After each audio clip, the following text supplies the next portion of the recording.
लोग बारात जाते हैं इधर भी। अपने उलमा से पूछना, इमाम साहब से पूछना, आलिमों से पूछना कि मजहब इस्लाम में निकाह तो है, वलीमा है, बारात का कोई तस्वुर नहीं है। बारात का कोई तस्वुर, हाँ, जहेज इधर है जी, जहेज चलता है इधर है यही। ये बीमारी हर जगह है क्या? ए दुनिया वालों छोड़ दो, ए दुनिया वालों छोड़ दो, आदत जहेज की, ए दुनिया वालों छोड़ दो, आदत जहेज की, अच्छी नहीं है रीत रिवायत जहेज की, सबसे बड़ा जहेज है ए दोस्तों दुल्हन, सबसे बड़ा जहेज है ए दोस्तों दुल्हन, फिर इसके बाद कुछ नहीं कीमत जहेज की, फिर इसके बाद कुछ नहीं कीमत जहेज की। जहेज लेना गुनाह है। ये पैसा जो लड़की वाले से 2 लाख 3 लाख रुपए जो ले रहे हो, ये जायज है? अपने उलमा से पूछे, अगर जायज होता, अगर सवाब होता जहेज लेना, तो सबसे पहले हम लोग ना लेते कि तुम्ही लोगों ने छोड़ देते कि तुम्ही लोग सवाब कमाओ, हम लोग पीछे हट जाते हैं।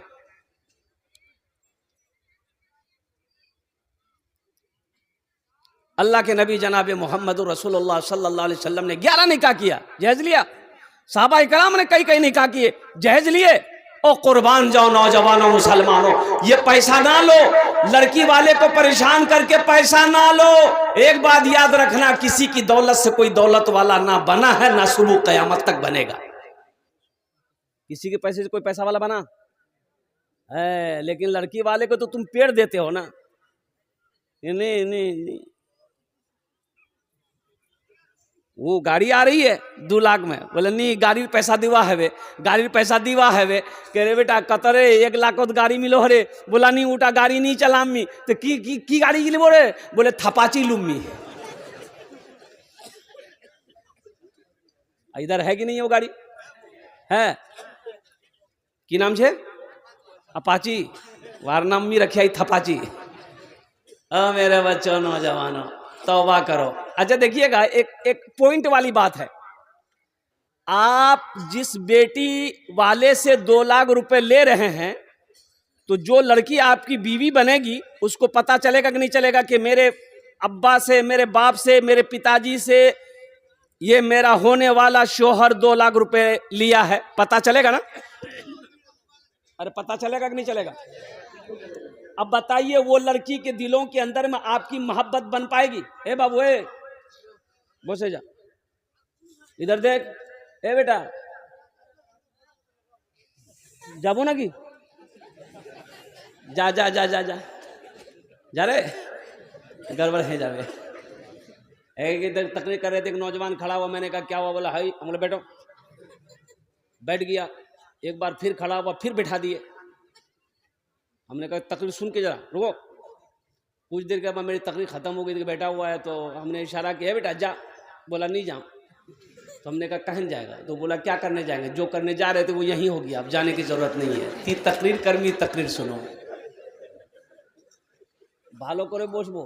तो हम ये कह रहे थे कि जो लड़की आपकी बीवी बनने वाली है, उसको पता चलेगा कि मोर बा से 2 लाख तक आई निया, ई लीजिए मोर बापर पास पैसा नहीं छील, मोर बा जमीन बेचे यहाँ 2 लाख टका दिए, मोर बार पास पैसा नहीं छील, मोर बा कर्जा उठे, सूद ब्याज पैसा नहीं है वहां दिए।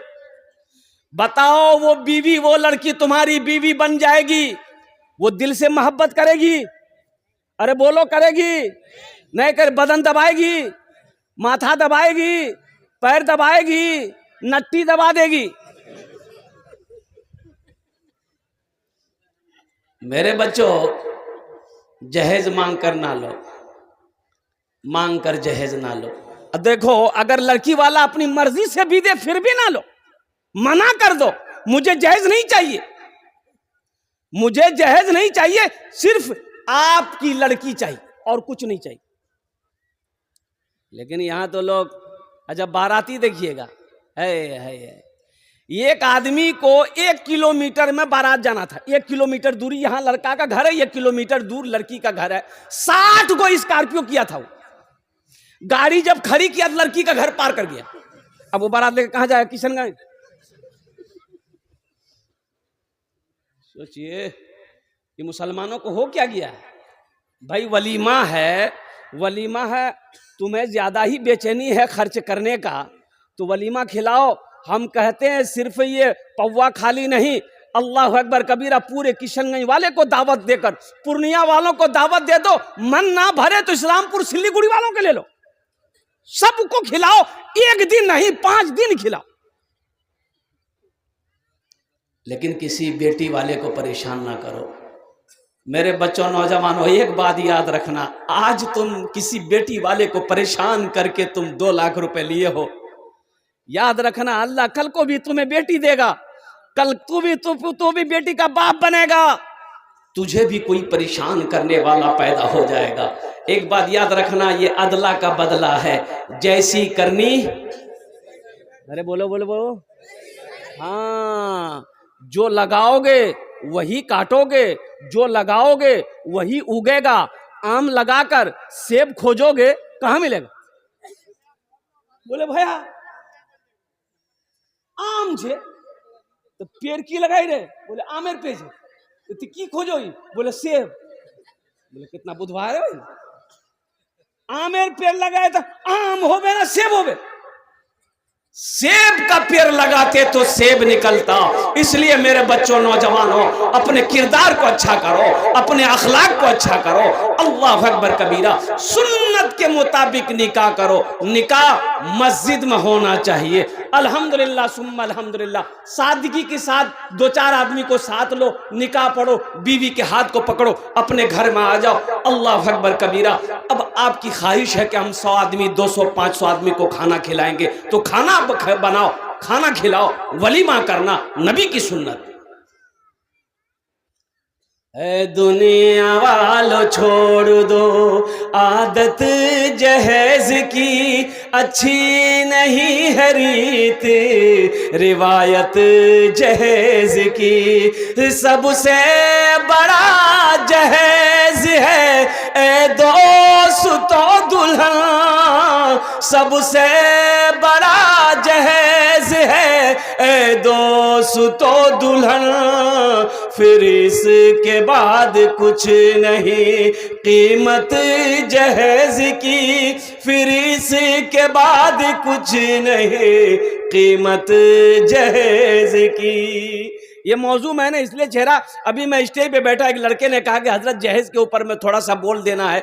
अल्हम्दुलिल्लाह सुम्मा अल्हम्दुलिल्लाह, आपके इलाके में ये मेरा दूसरा प्रोग्राम है। अभी इसी महीने के 8 तारीख को पबना में प्रोग्राम था और ये दूसरा प्रोग्राम आपके इलाके में होने जा रहा है। ये हमारे डॉक्टर असीर साहब दामद बरकातुहुम, इनकी दावत पर और हमारे डॉक्टर साहब की दावत पर मेरी हाजिरी भी। तो मेरे बच्चों, नौजवानों, एक वादा करो कि ना जहेज लेंगे ना जहेज देंगे, इंशाल्लाह। अच्छा देंगे भी नहीं, हमारी बेटी है, इंशाल्लाह इरादा कर लो, इरादा कर लो कि हम जहेज देकर शादी नहीं करेंगे। इंशाल्लाह इरादा कर लोगे तो अल्लाह ऐसा ही रिश्ता तेरे दरवाजे पे भेजेगा जो जहेज के खिलाफ होगा। और कुर्बान जाओ, इस पैसे के खिलाफ होगा।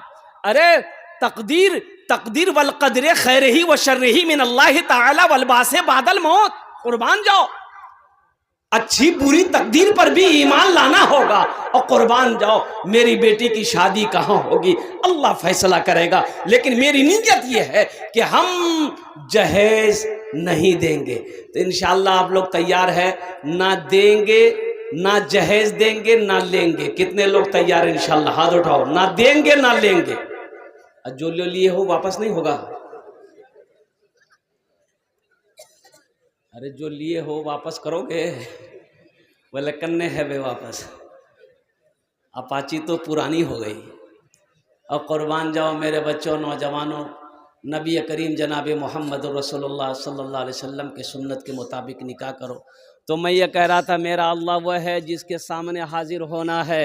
अल्लाह अपने कटघरे में खड़ा करेगा, अल्लाह अपनी अदालत में खड़ा करेगा। मुसलमानों, एक बात याद रखना, कुर्बान जाओ, हशर के मैदान में कोई किसी का नहीं होगा। कोई किसी का होगा?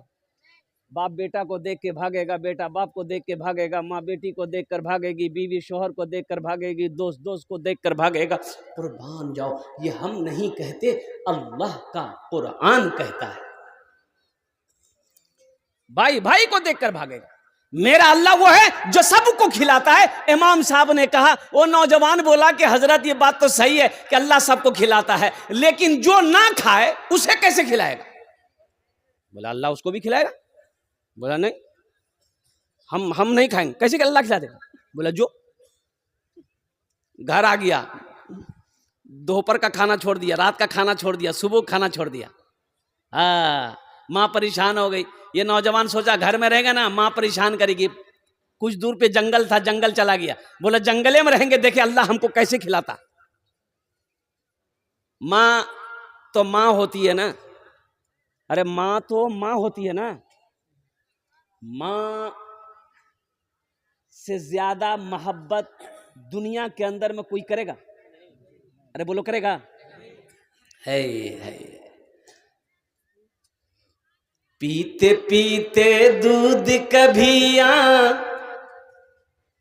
पीते पीते दूध कभिया, चल में जब छुप जाते थे, खुद ठंडक में माँ सोती, गोदी में हम सो जाते थे, गोदी में हम सो जाते थे। पीते पीते दूध कभिया, चल में हम जब छुप जाते थे, खुद ठंडक में माँ सोती, गोदी में हम सो जाते थे, गोदी में हम सो जाते थे।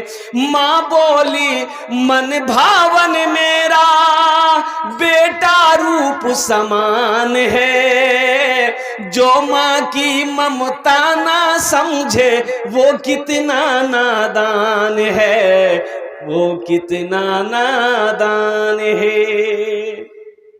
माँ तो माँ होती है ना। माँ परेशान हो गई, बेटा जंगल चला गया, माँ बेहतरीन पुलाव बनाई, गोश्त बनाई, अब बना की एक थाल में सजा कर जंगल लेकर चली गई। और लड़का सोया हुआ था, माँ उठाई, मेरे लखते जिगर, मेरे कलेजे का टुकड़ा, बेटा कितना कमजोर हो गया, कल से खाना छोड़ दिया, बेटा जिद छोड़ खाना खा ले।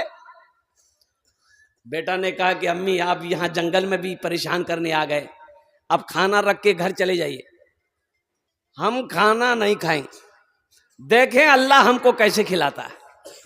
माँ बोली बेटा जिद ना कर, अल्लाह हर शे पे कादिर है, कुर्बान जाओ। माँ खाना रख के चली आई कि भूख लगेगी खा लेगा। कुछ डाकू लोग डकैती का मशवरा करने के लिए उसी जंगल में आता था। तो डाकू लोग जंगल में घुसा तो देखा कि रे बाप बेहतरीन खाना रखा हुआ है, आदमी कोई नहीं है। एक डाकू खाना खाना चाहा तो डाकू के सरदार ने कहा कि ना ना, इस खाने में हाथ मत लगाना, हो ना हो इस खाने में कोई जहर मिलाया है हम लोगों को मारने के लिए, ढूंढो जंगल में कोई ना कोई होगा। अब उसको नहीं, वो सो रहा था, गया ढूंढा, देखे सोया हुआ, पकड़ा, कालर घसीट के लेके आया। तो डाकू का सरदार बोला ये खाना किसने रखा है? बोला मेरी माँ रखी है। तो खाया काहे नहीं तुम? बोला नहीं हम नहीं खाएंगे। बोला नहीं खाएगा, हमको पहले शक था इस खाने में कुछ गड़बड़ है। बोला खा लो, एक बार और बोले खा लो, बोला नहीं खाएंगे। तो डाकू का सरदार एक डाकू को बोला कि इसको 50 जूता मारो। अब वो जूता पड़ना शुरू हुआ तो अभी 25 जूता पड़ा था, इसका माथा गर्म हो गया। बोला माफ कर दिया, हम खाने के लिए तैयार है। बोला खो। खाना खाया, 80 की स्पीड से मस्जिद की तरफ दौड़ा। इमाम साहब से बोला कि इमाम साहब आप ये बात तो बोले, सही बोले कि अल्लाह सबको खिलाता है, लेकिन एक बात आप नहीं बोले कि जो नहीं खाता है अल्लाह उसको जूता मार मार के खिलाता है। मेरा सर गर्म हो गया। मेरे बच्चों, मेरे नौजवानों, अल्लाह तो वो है जो सबको खिलाता है। वमा मिन दाबतिन फिल अर्दि इल्ला अलल्लाहि रिज़्क़ुहा। रोए जमीन के अंदर में कोई ऐसी मखलूक नहीं जिसकी रोजी का जिम्मा मेरे अल्लाह के ऊपर ना हो। इसलिए मेरे बच्चों, अल्लाह से लो लगाओ, अल्लाह से करीब हो जाओ, अल्लाह से मोहब्बत करो, कुर्बान जाओ। ये मोहब्बत ऐसी भी है कि यहाँ भी काम आएगी, हशर के मैदान में भी काम आएगी। यही मोहब्बत अल्लाह के रसूल की मोहब्बत तुम्हें जन्नत के अंदर में दाखिल कर दे। ये मदरसे का जलसा है, अल्हम्दुलिल्लाह सुम्मा अल्हम्दुलिल्लाह। तो मैं ये कह रहा था कि अपने अपने बच्चों को कुरान पढ़ाओ। आज आपको